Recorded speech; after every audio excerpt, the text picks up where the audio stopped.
Praise lord. మన ప్రభువైన యేసుక్రీస్తు నామములో అందరికీ శుభాభివందనములు తెలియజేసుకుంటున్నా. ఈ దినం దేవుడు మనకిచ్చినటువంటి గొప్ప నూతనమైన అద్భుతమైన వాగ్దానం. అది యెషయా గ్రంథము 51వ అధ్యాయము 12వ లేఖనం.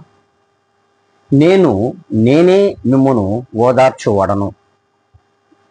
ప్రభు స్పష్టంగా ఈ దినమున ఆయనే మాట్లాడుతూ ఉన్నాడు.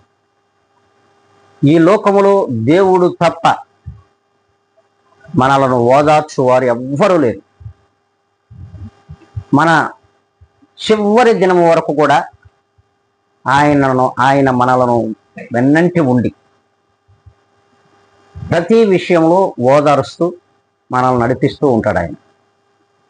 మనం అనుకుంటుంటాము ఈ లోకంలో అనేక మంది ఓదారుస్తారని. ఏమి ఓదార్చరు. వారు మనకు కష్టము కలిగిన, నష్టము కలిగిన, వేదన కలిగిన, దుఃఖము కలిగిన,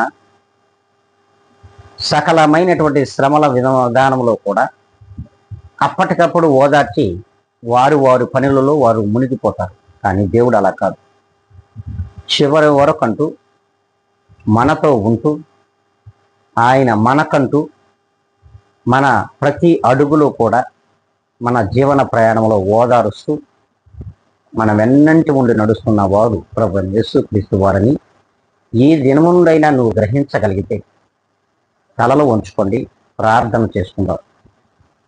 పరిశుద్ధుడా, ప్రేమ కలిగిన, కృప కలిగిన, జాలి కలిగిన మా తండ్రి, నీవు ఎంతైనను నమ్మదగిన దేవుడవు ప్రభా. నీవు ఈ దినమున ఇచ్చినటువంటి ఈ వాగ్దానం ఛానల్ వీక్షించుతున్న ప్రతి ఒక్కరిని కూడా నాయన నీవు ఓదార్చుటకు నిశ్చయించుకుని ఉన్నావని మేము నమ్ముచున్నాం. అట్టి నమ్మకమునకు అలాగే మీకును మేము విశ్వాస పాత్రలుగా జీవించడానికి కృపా కనికరములు చూపి దీవించి ఆశీర్వదించమని బ్రతిమలాడుకుంటూ ఘనత మహిమ ప్రభావం మీకే ఆరోపించుకుంటూ మమ్మల్ని మిక్కిలిగా తగ్గించుకొని అడిగి మెరుగుని ప్రార్థించి పొంది ఉన్నాము మా ప్రియ గొప్ప తండ్రి. ఆమె